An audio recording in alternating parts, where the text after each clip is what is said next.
and General Counsel, Kirsty and Carolynn, and they're going to talk about finance and legal mechanics for startups.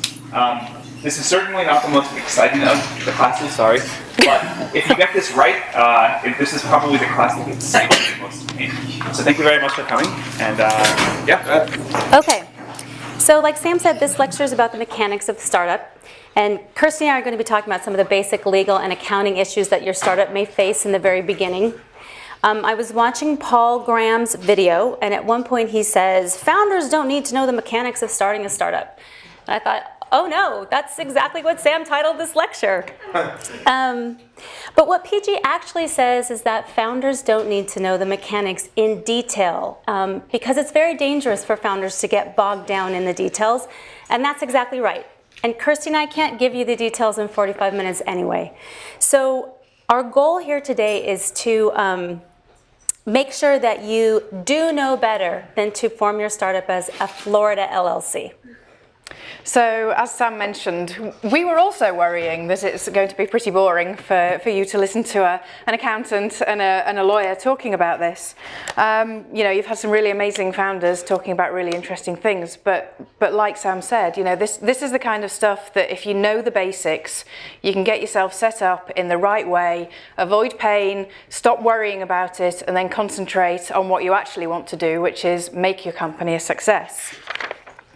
And so, you know, we refer to this term startup all the time, and probably in the back of your head you kind of know that by startup we mean there has to be some legal entity, and that's, you know, some kind of separate legal entity. We'll talk a little bit more about how we actually set that up and what that means to you. And you also probably know that a startup will have assets, IP, inventions, other things, and that the company needs to protect those. So we'll talk a little bit more about that, about how to raise money, hiring employees, and entering into contracts. So there's a few other things that you need to talk about whilst you're setting up your company, which kind of ferrets out a few issues amongst founders.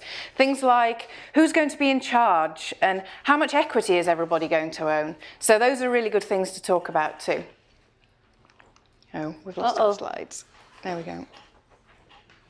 Okay, this is us. Kirsty has the calculator. I have like the geriatric glasses, which is actually pretty fair. Okay, so the first thing we're going to talk about is formation. Kirsty actually just mentioned that. Your startup is going to be a separate legal entity, and you guys probably already know this, but the primary purpose for forming a separate legal entity is to protect yourselves from personal liability. And what that means is if your company ever gets sued, you know, it's not your money in your bank account that the person can take. It's the corporation. So that's why you form one.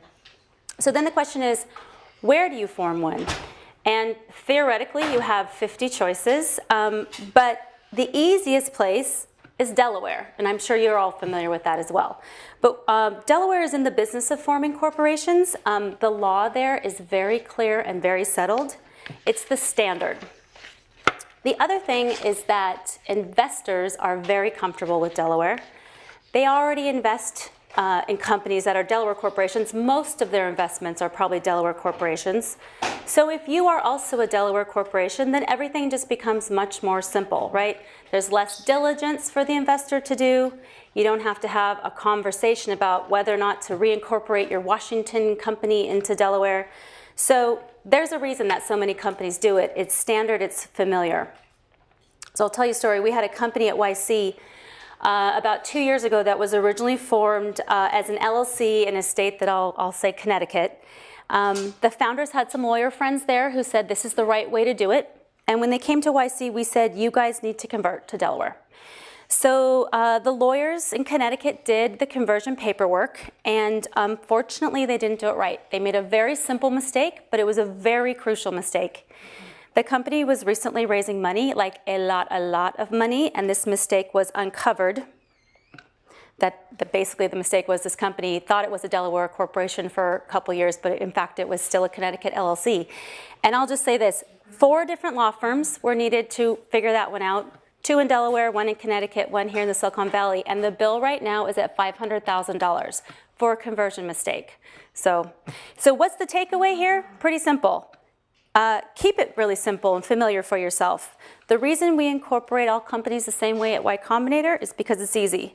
So don't get fancy, just save yourself some time and money. Okay, so once you've decided that you're going to be a Delaware corporation, how do you actually set that up?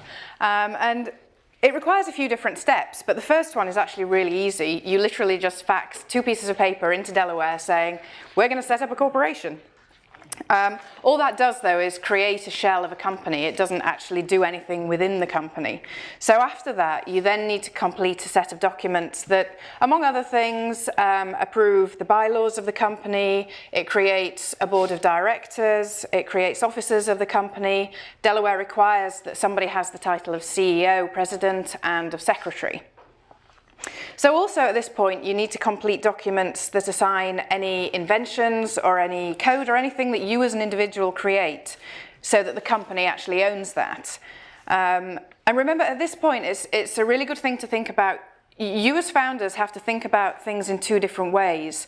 You always have to be thinking, am I doing this as an individual, as me, or am I doing this on behalf of the company, which is a separate entity? So you have to maintain that split in your mind going through all of this. And we'll talk more about where that comes in a little bit later.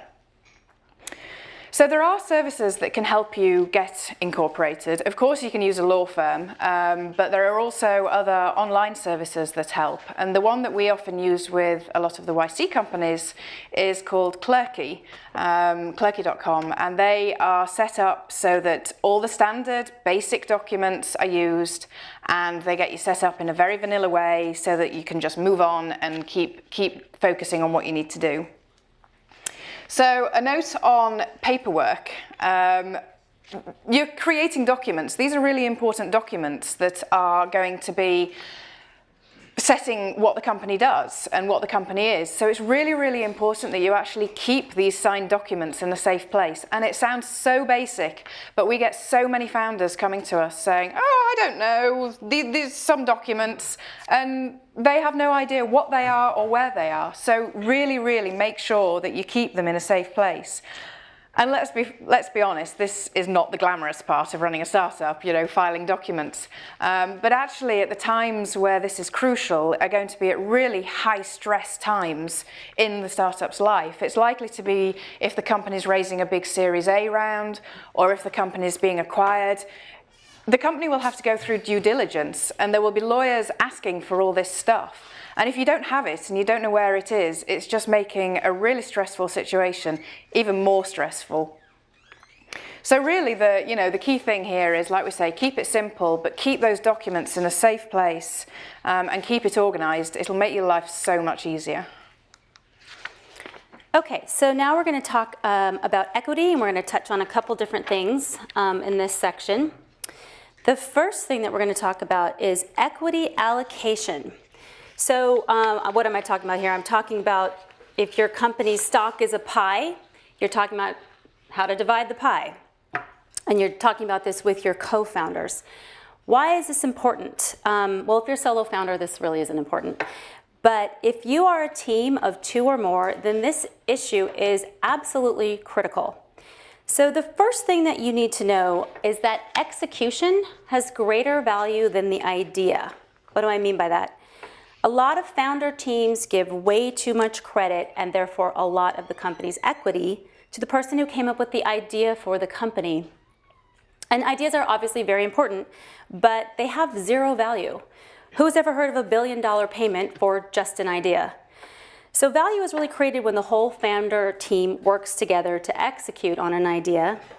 And so you need to resist the urge to give a disproportionate amount of stock to the founder who is credited with coming up for the idea for the company.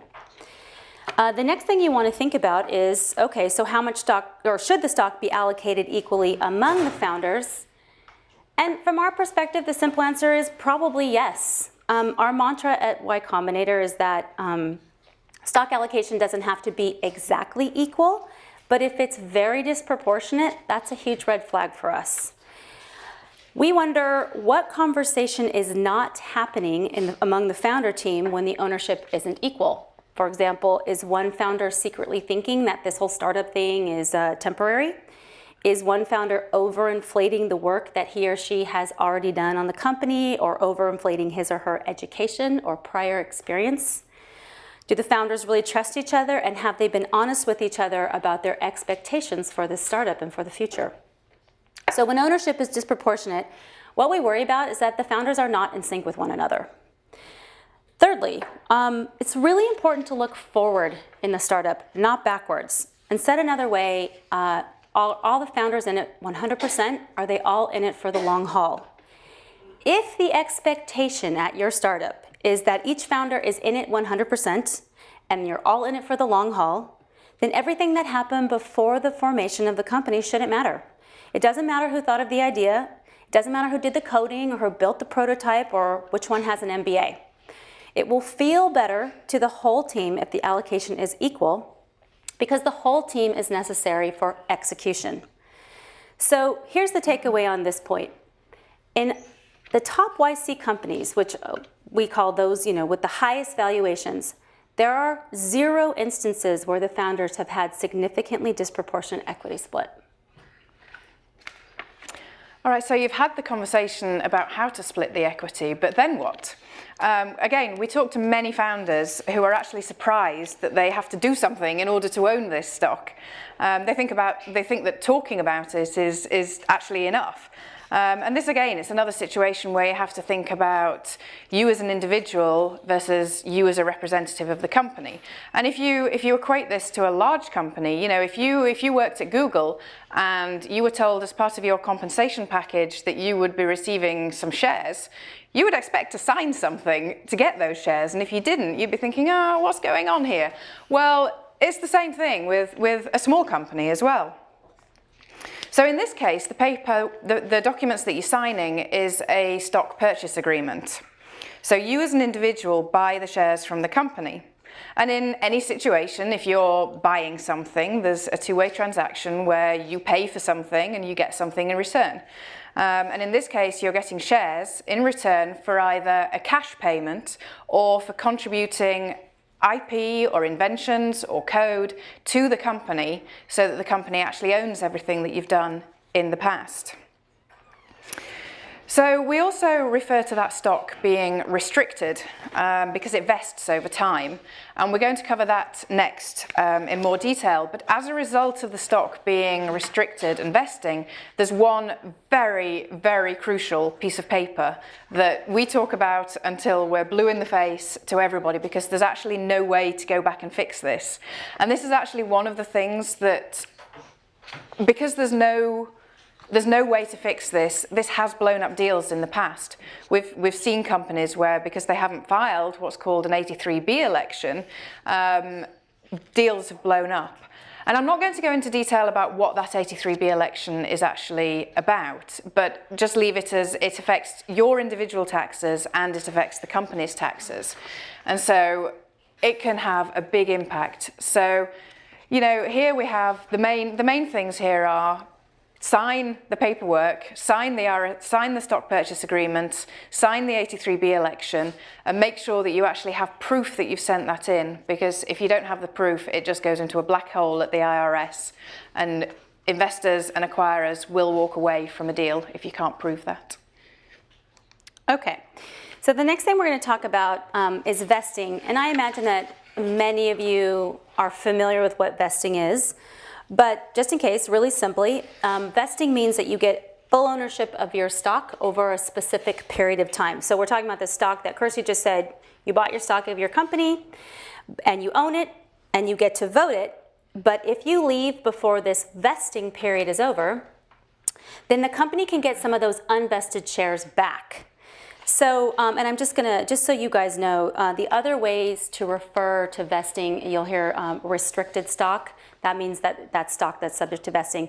The IRS speak for this is shares that are subject to forfeiture. So there's a little terminology there. Okay, so what should a typical vesting period be? In Silicon Valley, the so-called standard vesting period is 4 years with a 1-year cliff. This means that after 1 year, the founder vests in or fully owns 25% of the shares. Then the remaining shares vest monthly over the next 3 years. So here's an example. Founder buys stock on Christmas Day, let's say, and then quits the company on the following Thanksgiving, so before the year is passed. In that case, the founder leaves with 0 shares, right? Cliff period hasn't been met. If the founder, though, quits the day after the next Christmas, so a year and a day later, he or she is vested in exactly 25% of the shares, right? In that case, the 1-year cliff has been met. So what happens to the shares when a founder stops working at the company? Company can repurchase those shares.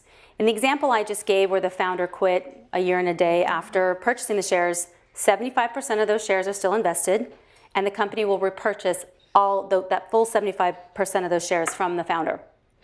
How? Just writes the founder a check.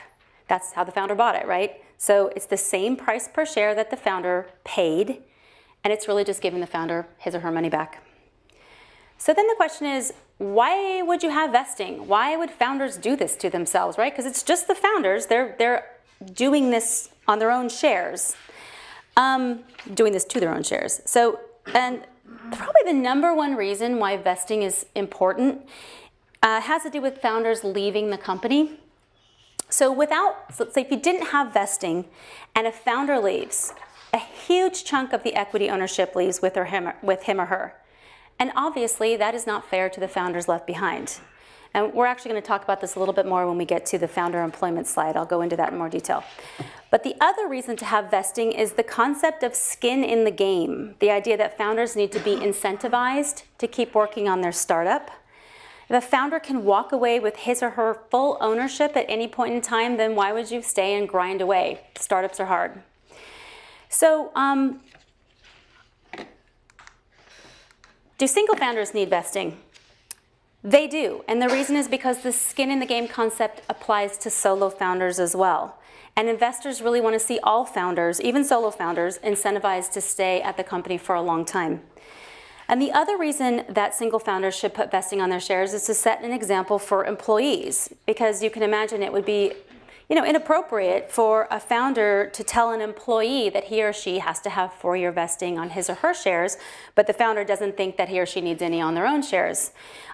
It's really a culture point. A founder who has vesting on his or her shares then sets the tone for the company, saying, we're all in it for the long haul, we all have vesting on our shares, we're doing this together. So what are the takeaways from here? I would say vesting aligns incentives among the founders if they all have to stick it out and grow the company before any of them get any of that company. And then number 2, investors don't want to put money in a company where the founders can quit whenever they feel like it and still have a big equity ownership stake in that company. Okay, so moving on, we've now got a beautifully formed corporation in Delaware. Everybody's got their stock. It's all the plain vanilla standard paperwork. So then what? Probably the next stage of a company's life is needing to raise some money. So we're going to talk a bit more about that. And we know that you've already heard a lot from investors and from founders already in this set of classes. And they've been talking much more around the tactics and how to raise money. But what about the paperwork? What about when somebody actually agrees to invest? Then what? So first of all, in terms of logistics, in very simple terms, there are 2 ways to raise money. So either the price is set for what the money that comes in, or the price isn't set. And by price, we mean the valuation of the company. It's the same things. So rounds can actually be called anything. People can name them whatever they want. But generally, if you hear the term seed round, it would mean that the price has not been set. And anything that's a Series A or a Series B would be something where the price has been set. So not setting the price is the more straightforward, fast route to getting money. And usually the way that this is done is through convertible notes or safes. And again, this is a 2-way transaction. So there's a piece of paper that says, for example, that an investor is paying $100,000 now, and in return has the right to receive stock at a future date when the price is set by investors in a priced round. So it's important to note that at the time the paperwork is set, that investor is not a shareholder. and therefore doesn't have any voting rights on the company. They will have some other rights, which Carolynn is going to talk about separately. Of course, investors want something in return for putting in money at the earliest, i.e. riskiest, stage of the company's life. And this is where the concept of a valuation cap comes in, which I'm sure many of you have heard mentioned before. So usually the documents for an unpriced round set a cap for the conversion into shares. And that's not the current valuation of the company. It's actually an upper bound on the valuation used in future to calculate how many shares that investor is going to get.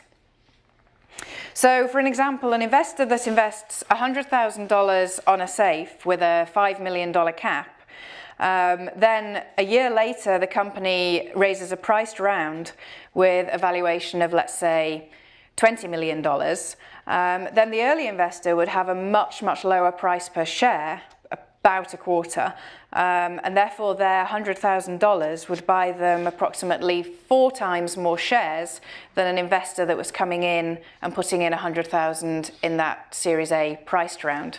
So that's where they get their reward for being in early. So again, this is another situation where you need to make sure you have the signed documents and you know where they are, because different investors may have different rights, and so you need to know what those things are. And again, services like Clerky can help with that. They have very standard documents that most of our YC companies use to raise money on. A couple of other things to think about when you are raising money. Hopefully you've got a really hot company that's doing great and it's really easy to raise money, but you should be aware that all these people throwing money at you does have some downsides. So the first thing is to understand your future dilution.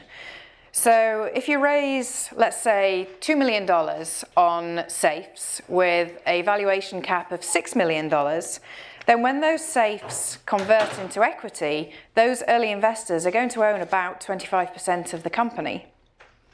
And that's going to be in addition to the investors that are coming in at that priced round who may want to own 20% of the company. So you've already at that point given away 45% of the company. So is this really what you want? And, you know, the answer might be yes. Remember that some money on a low valuation cap is infinitely better than no money at all. And if those are the terms that you can get, then take that money. But it's just something to be aware of and to follow through the whole process so that you can see where this is going to lead you down the road. The other thing to bear in mind is that the investors should be sophisticated. And by that we mean that they have enough money to be able to invest, and that they understand that investing in startups is a risky business. You know, we see so many companies coming into us that say, oh yeah, my uncle put money in, or my neighbour put money in, and they've put in $5,000 or $10,000 each. And often those are the investors that cause the most problems going forward, because they don't understand how this is a long-term game. And so, you know, they get to the point where they're sitting thinking, I could actually do with that money back because I need a new kitchen. Or, you know, this startup investing is not actually as exciting as all the TV shows and movies made it out to be. So, and those cause problems to the company, you know, if they're asking for their money back. So just be aware that you should really be getting money from people who are sophisticated and know what they're doing. And the term that you'll hear that refers to these people are that they are accredited investors. So really the main points here is keep it simple, raise your money using standard documents, make sure that you have people who understand what they're getting into and understand what you're getting into in terms of future dilution. Okay, so you're raising money, you understand what you're selling, you figured out the price, you've got down the logistics that Kirsty just described, but what you may find is that you don't understand some of the terms and terminology that your investors are using. And this is okay, but you have the burden to go figure that stuff out. Don't assume that just because you've agreed on the valuation or the price, that all the other stuff doesn't matter, because it does matter, and you need to know how these terms are going to impact your company in the long run. At Y Combinator, Kirsty and I hear founders say all the time, I didn't know what that was. I didn't know what I was signing. You know, I didn't know I agreed to that. So really the burden is on you to figure this stuff out. And we're going to go over 4 common investor requests. So the first one is board seat. Some investors will ask for a seat on your company's board of directors. And the investor usually wants to be a director either because he or she really wants to keep tabs on their money or because he or she really thinks they can help you run your business. And you have to be really careful about adding an investor to your board. In most cases, you want to say no. Otherwise, make sure it's a person who's really going to add value. Having money is very valuable, but someone who really helps with strategy and direction is priceless. So choose wisely. The other thing is advisors. There are so many people who want to give advice to startups and so few people who actually give good advice. Once an investor has given your company money, that person should be a de facto advisor, but without any official title, and more importantly, without the company having to give anything extra in return for the advice. So here's an example. At Y Combinator, we've noticed that whenever a startup manages to garner a celebrity investor, the celebrity almost always asks to be an advisor. We have a company that provides on-demand bodyguard services, and an NBA basketball player invested, asked to be an advisor, and then asked to be given shares of common stock in exchange for the advisor services. And the services that this person had in mind, this investor had in mind, would be to introduce this company around to all the other professional basketball players who might want to use an on-demand bodyguard. But this celebrity just made a big investment. Shouldn't he want to help the company succeed anyway? Why does he need something extra? All investors who can help should do so. Asking for additional shares is just an investor looking for a freebie. Okay, next we're going to talk about pro rata rights. What are pro rata rights? Some of you may have heard of this before, but very simply, it's the right to maintain your percentage ownership in a company by buying more shares in the company in the future.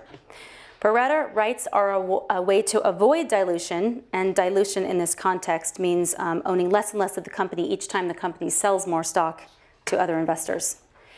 So this is a really basic example, but say an early investor buys shares of preferred stock and ends up owning 3% of the company once the financing has closed. Then the company raises another round of financing, and the company will go to this investor who negotiated and got pro rata rights and say, hey, we're raising more money, so you're welcome to buy this many shares in the new round to keep your ownership at approximately 3%. That is pro rata rights at their very most basic. So pro rata rights are a very common request from investors, and they are not necessarily a bad thing, but you absolutely as a founder need to know how pro rata rights work. Especially because, Kirsty touched on this a little bit, the corollary to an investor having pro rata rights to avoid dilution is that the founders typically suffer greater dilution. So the final thing is information rights. Investors almost always want contractual information rights to get certain information about your company. Giving periodic information and status updates is not a bad thing. In fact, at YC, we encourage companies to give monthly updates to their investors because it's a great opportunity to ask for help from your investors, like introductions or help with hiring, that kind of thing. But you have to be really careful about overreach. Any investor who's saying they want like a monthly budget or a weekly update, that's not okay. So the takeaway here is that just because the type of financing and the valuation has been negotiated doesn't mean that everything else is unimportant. You need to know everything about your financing. Okay, so then moving on to after you've got that money. You've raised some money, the company bank account's probably showing more zeros in it than you've ever seen in your life. So then what? This is where you actually start incurring business expenses. And business expenses are the cost of carrying out your business. So things like paying employees, paying rent for an office, hosting costs, acquiring customers, that kind of thing. And business expenses are important because they get deducted on the company's tax return to offset any revenues that are made to lower the taxes that the company pays. And on the flip side, if it's a non-business expense that the company incurs, then that is not deductible on the tax return, so that can increase the profits that the company then have to pay tax on. So again, this is a separation issue. The company will have its own bank account, and that's where the company's expenses should be paid out of.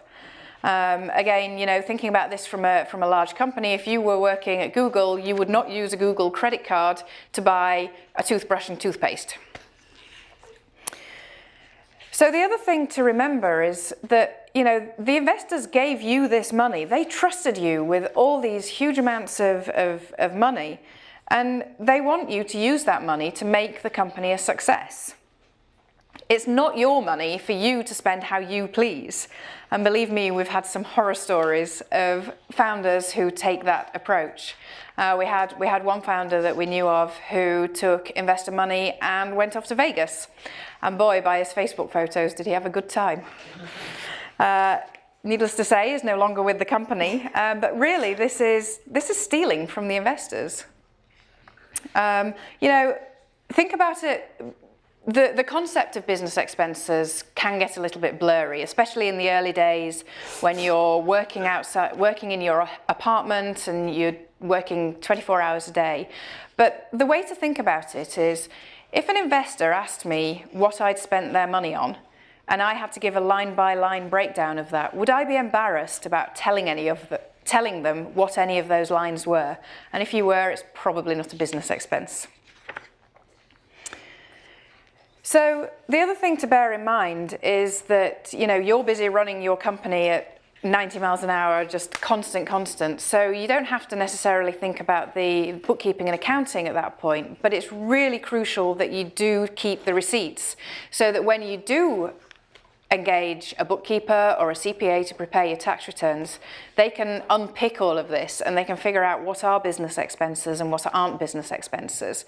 But they're going to need your help as a founder because they aren't going to know what all these things are. So there is some involvement from you, and the way to make the involvement the least amount possible is to keep those documents in a safe place so that you can refer back to them. So if nothing else that you remember, do not go to Vegas on investors' money and spend that money wisely. Okay, so in this section we're going to talk about just doing business, and we're going to hit a couple of topics in this section. So the first one is founder employment. Why are we talking about founder employment? Because, as we said a couple times already, the company is a separate legal entity. It exists completely separate and apart from you as founders. And so no matter how prestigious we in the Valley think the title founder is, you're really just a company employee. And founders have to be paid. Working for free is against the law, and founders should not let their company take on this liability. You wouldn't work for free anywhere else, so why is your startup an exception? And companies have to pay payroll taxes. We had a YC company that completely blew off their payroll taxes for 3 years. It was a huge, expensive disaster, and in extreme cases, people can actually go to jail for that. Fortunately, not in this case, but it's bad. So the moral of this story is, set up a payroll service. This is something that is worth spending your money on.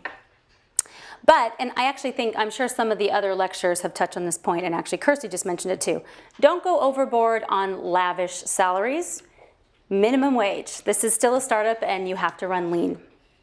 So now I'm going to mention founder breakups. And first, well, what is a founder breakup? In this context, I'm talking about one founder on the team being asked to leave the company, which, because I've just said founders are employees, that means your co-founders are firing you. So why are we talking about breakups in the context of founder compensation? And it's because at YC we have seen a ton of founder breakups, and we know that the breakups get extra ugly when the founders haven't paid themselves. Why? How does it get ugly? Unpaid wages become leverage for the fired founder to get something he or she wants from the company, and typically that is vesting acceleration. So the fired founder says, hey, my lawyer says you broke the law by not paying me. But if you pay me and you give me some shares that I'm actually not really entitled to, I'll sign a release and make all this ugliness go away. And if you're the remaining co-founders, you're probably like, sounds like a good deal. And so now you have a disgruntled person who owns a piece of your company, and even worse, in a sense, the remaining founders are kind of working for that ex-founder, right? Because they're building all the value in the company, and the ex-founder who got fired is just sitting there with their shares going, that's right, make it valuable. So what's the takeaway here? Avoid problems by paying yourself, paying your payroll taxes, and thinking of your co-founders' wages like a marital prenup. And as well as the founders, you are going to need to hire employees. And again, a lot's been spoken in previous classes here about how to find those people, what makes a good fit, how to make them really productive employees. But when you actually find somebody, how do you hire them? You know, what's involved? And employment is governed by a huge raft of laws, and therefore it's important to get this right. It's, again, the kind of nitty-gritty stuff that as long as you know the basics, you can probably keep yourself out of most situations, but as soon as things get complicated, you need to get yourself involved with a specialist. So the first thing you need to do is figure out if the employee, or if the person is really an employee or a contractor. And there are subtle differences to this classification. And this is important to get right because the IRS takes a big interest in this. And if they think you've got it wrong, they will come after you with fines. Both an employee and a contractor will sign documents that assign any IP that they create to the company, and that's obviously really important. But the form of the document is very different for each type of person, and the method of payment's very different. So generally, a contractor will be able to set their own work hours, they'll be able to set their own location, they will be given a project where there is an end result, but how they actually get to that and the means they use will not be set. They'll be using their own equipment, and they'll not really have any say in the day-to-day running of the company or their strategy going forward. And a contractor will sign a consulting agreement. And then when the company pays them, the company doesn't withhold any taxes on their behalf. That's on the responsibility of the individual. But at the end of the year, the company will provide what's called a Form 1099 to the individual and also a copy to the IRS, which they'll use to prepare their personal tax returns. The opposite side of this is an employee. And an employee will also sign some form of IP assignment agreement. But when the company pays them, the company will withhold taxes from their salary. And then the company is responsible for paying those taxes over to the relevant state and federal authorities. And at the end of the year, the employee receives a W-2 form, which will then get used to prepare their personal tax returns. So, as Carolyn has said, that founders need to be paid, so do employees. It isn't enough to just say, well, I'm paying them in stock, so that can be their compensation. And they need to be paid at least minimum wage. So, in San Francisco, which actually has a slightly higher minimum wage than California as a whole, that works out about $2,000 a month. So, you know, it's not a huge amount, but it can add up. There's also another couple of things that you need to make sure that you have if you have employees. So the first thing is that you're required to have workers' compensation insurance. And especially if you're in New York, where the New York authorities that look after this will send really threatening letters saying you owe $50,000 in fine because your one employee that's being paid minimum wage has not paid the $20 a month of workers' compensation fees. So it is really important that you do set that up.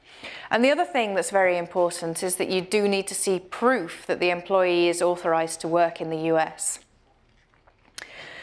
You know, founders are not payroll experts, and nobody expects you to be one either. This is all just about the basics.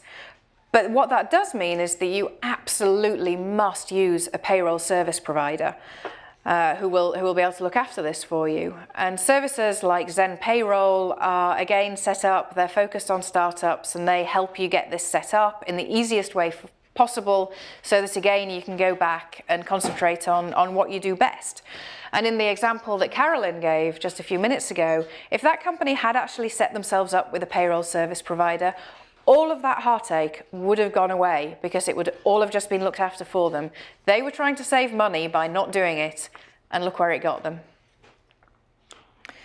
So that's really the key thing. Use a payroll service provider and make sure that you understand the basics of employment. We're running short on time. Yeah. Okay, so I can breeze through really fast firing employees slide, and then should we cut it off now for questions? What? Why don't we do firing real fast? Okay, so somebody at YC once said, you're not a real founder until you've had to fire somebody.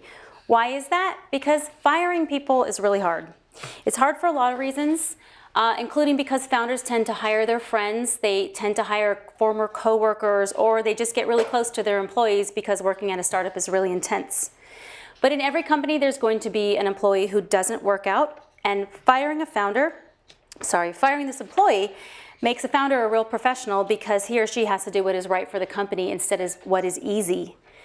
So I have some best practices for how to fire someone. Number one, fire quickly. Don't let a bad employee linger. It's so easy to put off a difficult conversation, but there is only downside to procrastination. If a toxic employee stays around too long, good employees may quit. And if the employee is actually screwing up the job, you may lose business or users. Number two, communicate effectively. Don't rationalize, don't make excuses, don't equivocate about why you're firing the employee. Make clear, direct statements. Don't apologize. Example, we're letting you go.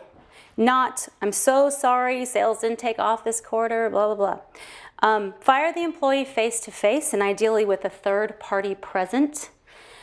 Number three, pay all wages and accrued vacation immediately. This is a legal requirement. We don't debate or negotiate this. Number four, cut off access to digital systems. Once an employee is out the door, cut off physical and digital access. Control information in the cloud, change passwords, etc. We had a situation at YC where one founder had access to the company's GitHub account and held the password hostage when his co-founders tried to fire him. And number five, if the terminated employee has any unvested shares, the company should repurchase them right away. So the takeaway here is that as surprising as this may sound, one of the hallmarks of a really effective startup founder is how well he or she handles employee terminations. Okay, so then we had this section that we called legitimacy, which actually goes into a little bit more about how to be a real company, how to be sort of a grown-up company, and we can totally jettison. Is this the last slide? No. That could be the last slide. We have our That could be the takeaways. last slide. Okay. So, Kirsty, you want to read the takeaways? Okay, so we've pretty much covered all of these anyway.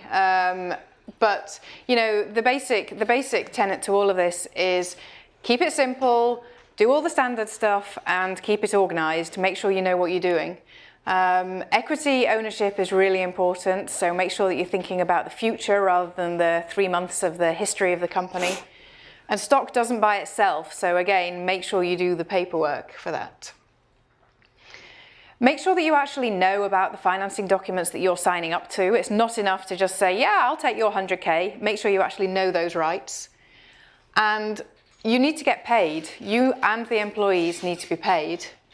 And then everybody needs to assign IP to the company, because if the company does not own that IP, there is no value in the company. If an employee must be fired, then as Carolyn was saying, do it quickly and professionally. The couple of things that we didn't mention was knowing your key metrics at any time. You should know the cash position, you should know your burn rate, you should know when that cash is going to run out, so that you can talk to your investors about that.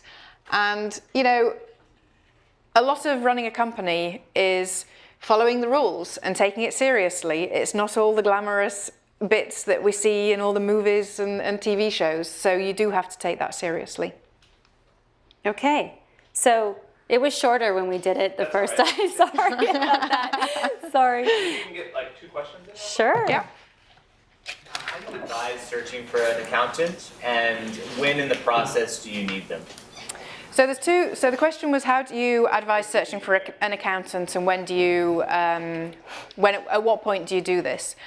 So there's two different things. There's a bookkeeper and there's a CPA, an accountant. And generally bookkeepers will be the ones who can categorize all your expenses, and CPAs are the ones that will prepare your tax returns. In the very, very early days, it's probably fine for the founders to just be able to see the bank statements and to be able to see those expenses coming out. But tax returns have to be prepared annually. And so at some point in that first year of the company's life, some service is going to need to be engaged to do that, because it's just not worth the founder's time to do it. There are services available like Indeniro, which kind of try to make things as effortless as possible from the founder's point of view. So that kind of thing is quite useful. But you do need to get a CPA at some point, because you need to file your annual tax returns for the company. And how do you find one? Finding one is kind of tough. Probably the best thing is recommendations from people. With any kind of specialist, a CPA or a lawyer or anything like that, it's always best to use people who are used to dealing with startups. Again, not your sort of, your aunt who lives in Minnesota and doesn't actually know how startups work. So probably recommendations are the best way. All things considered, what should be my budget for incorporating with a lawyer, for getting legal advice for my first seed round, and then for hiring the first employees? How much money should I set aside for that? So in terms of incorporation, don't spend a dime on that. You can do that online. Well, I'm sorry. It does cost a little bit. Yes. Incorporating online using a service like Clerky, which Kirsty mentioned, is inexpensive, like in the hundreds, not in the thousands. So you don't need a lawyer for that part. When you actually need to hire a lawyer it kind of depends on what business you are starting and how complicated it is in terms of, do you have a lot of privacy policies? Is HIPAA involved? I mean, you can imagine there's like a ton. And also then you mentioned when you're raising your seed round, well, how much money are you raising?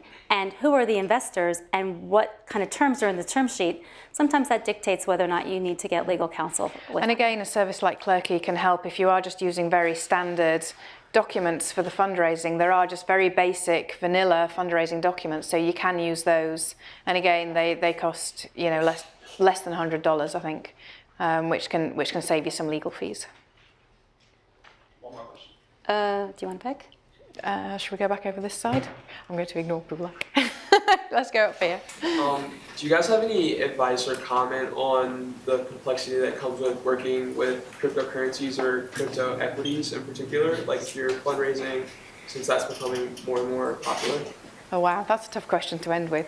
Yes, there are some issues. Often banks will struggle to deal with companies that are working in cryptocurrencies because they haven't quite figured out how to deal with it and that sort of thing yet. Generally, a lot of it's very product specific. It's not something that kind of has real general advice, unfortunately. Okay, thank you very much. You're welcome.